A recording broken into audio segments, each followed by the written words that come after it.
Bonjour chers élèves de la seconde scientifique et de la première S. Je vous montre aujourd'hui une technique pour trouver rapidement la mesure principale d'un angle orienté. Commençons déjà par dire c'est quoi un angle orienté. Comme son nom l'indique, c'est un angle qui a un sens. Prenons ça avec une illustration. Voyez-vous, là, j'ai un angle. Cet angle, c'est un angle géométrique, il n'est pas orienté, mais je peux décider de dire, parce qu'un angle c'est deux côtés, et nous avons le sommet de l'angle, je peux décider de lier mon angle à partir d'un côté pour l'autre. Donc, décider de le faire signifie que j'ai à faire un angle orienté. Par exemple, je peux faire comme ceci. Ça veut dire que mon angle est orienté dans le sens trigonométrique. Donc, je pars de ce côté pour ce côté. Ça, c'est un angle orienté.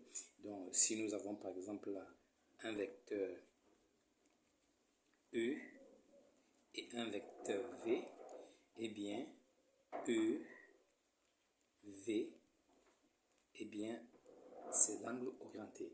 Donc, voyez-vous, l'angle UV, c'est-à-dire que je pars de E et j'arrive à V. L'angle UV, c'est ça un angle orienté. Maintenant, un angle orienté, nous avons dit qu'on tourne, on peut tourner dans le sens trigonométrique. On aurait pu aussi avoir l'angle orienté VU. Mais le problème c'est que si par exemple je me trouve ici et que je fais un tour, je suis toujours là. Deux tours, je suis toujours là. Trois tours, ainsi de suite.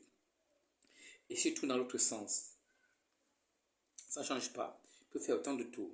C'est pour ça qu'un angle orienté aura une mesure principale qu'on va noter θ pour notre exercice. Nous allons noter θ, la mesure principale d'un angle orienté alpha. Donc, θ qui est l'angle orienté, qui est la mesure principale de l'angle orienté alpha, c'est θ qui est compris, entre moins pi et pi. Donc, parmi tous les angles de θ, l'angle qui se trouve entre moins pi et pi est appelé la mesure principale de cet angle-là. Donc, du coup, un angle orienté va s'écrire tout le temps de la forme θ plus 2kπ. Ici, le k est un antirelatif et θ, lui, est un angle qui se situe entre moins pi et pi. Bon, déjà, cela signifie que nous pouvons extraire θ de cette relation et voir que θ égale à alpha moins 2kπ. Écrit comme ça, si on fait l'encadrement de θ, on va tout de suite trouver quelle est la valeur de k correspondant et on va également trouver la mesure principale. Mais on a une technique beaucoup plus facile qu'on va expliquer à travers un exemple. Donc, on se propose de déterminer la mesure principale de 55π sur 4. Première remarque, vous devez voir déjà que 55π sur 4 n'est pas la mesure principale pour la simple raison que 55 sur 4 est un nombre qui dépasse 2. Donc, ce n'est pas la mesure principale. Mais qu'est-ce qu'il faut faire dans ce cas? Je vais tout d'abord au brouillon, je commence par faire la division de 55 par 4. C'est assez facile. Une fois, 4, il reste 1, 5, eh bien, ça va aller 3 fois, 12, il reste 3. Donc ça veut dire que 55π sur 4 peut s'écrire comment? Ça peut s'écrire 13π plus le reste qui est 3 quarts de pi. Ça, voilà déjà comment je décompose 55π sur 4. Et pour s'en convaincre, si vous réduisez au même dénominateur, vous retrouvez le même résultat. Là, je ne suis pas encore arrivé, je ne peux pas dire que 3π sur 4 est la mesure principale. bien que 3pi sur 4 se trouve dans mon intervalle est concerné, pour la simple raison que 13 n'est pas un nombre pair. Il faut un nombre pair. Je dois chercher un nombre pair proche de 13. Et là, j'ai deux situations. Soit c'est 12pi, soit c'est 14pi. Maintenant, comment faire pour savoir ça?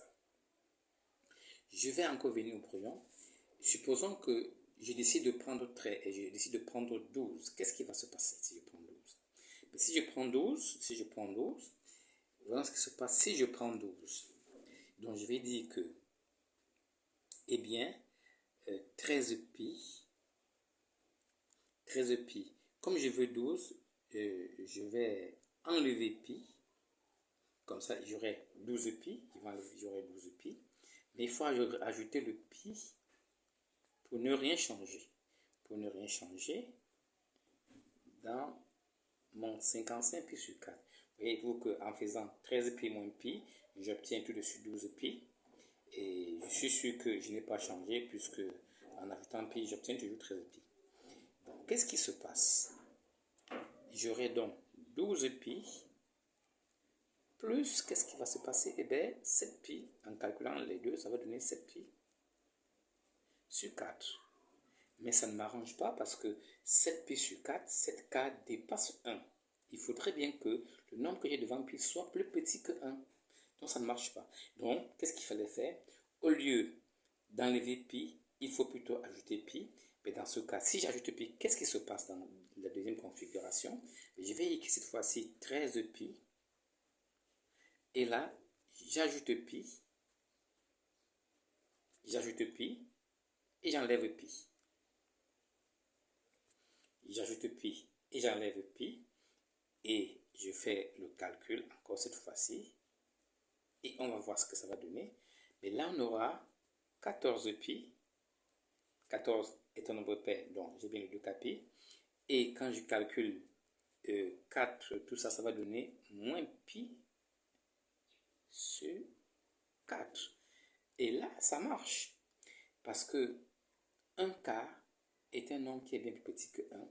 Donc, ça y est, je peux donc déjà dire que, je peux conclure que, eh bien, que 55pi sur 4, c'est bien 14pi moins pi sur 4. On voit bien qu'on a le 2kpi, hein? On a le 2kpi plus θ c'est moins pi sur 4. D'où on va conclure que 2 moins pi sur 4 est la mesure principale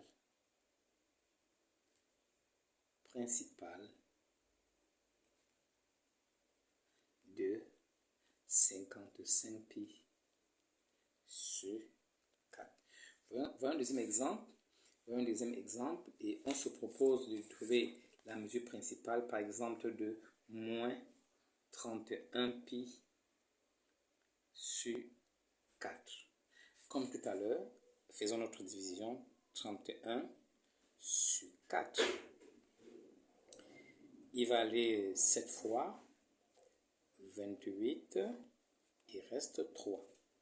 Donc, moins 31pi sur 4, c'est bien moins 7pi, moins 3pi sur 4. Alors, comme tout à l'heure, moins 7 me pose problème. Alors, on a déjà expliqué comment on le fait. Est-ce qu'il vaut mieux avoir moins 8pi ou moins 6pi? Faisons encore ce qu'on a fait tout à l'heure. Alors, allons-y, prenons moins 7pi. Si j'enlève pi, je devrais ajouter pi. Et moins 3pi sur 4. Qu'est-ce qu'on obtient? On obtient moins 8pi. Moins 8pi et plus pi sur 4. Et là, ça marche. Pas la peine d'aller chercher l'autre cas. Regardez, moins 8pi, moins 8 est un nombre pair, ça marche. Et pi sur 4 est bien l'intervalle moins pi à pi. Donc ça y est, on peut donc écrire que moins 31 pi sur 4 est bien moins 8pi plus pi sur 4 et dire que, donc, vous voyez bien que pi sur 4 est la mesure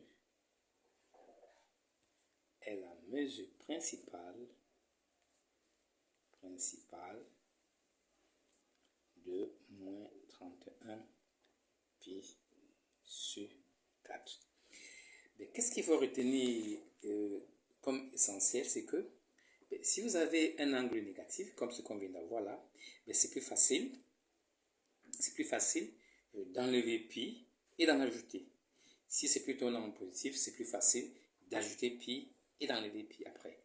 Donc, en le faisant, vous trouvez assez facilement, en quelques minutes, la mesure principale d'un angle orienté. Voilà, chers élèves, comment une technique pour trouver rapidement la mesure principale d'un angle orienté. Merci pour votre attention.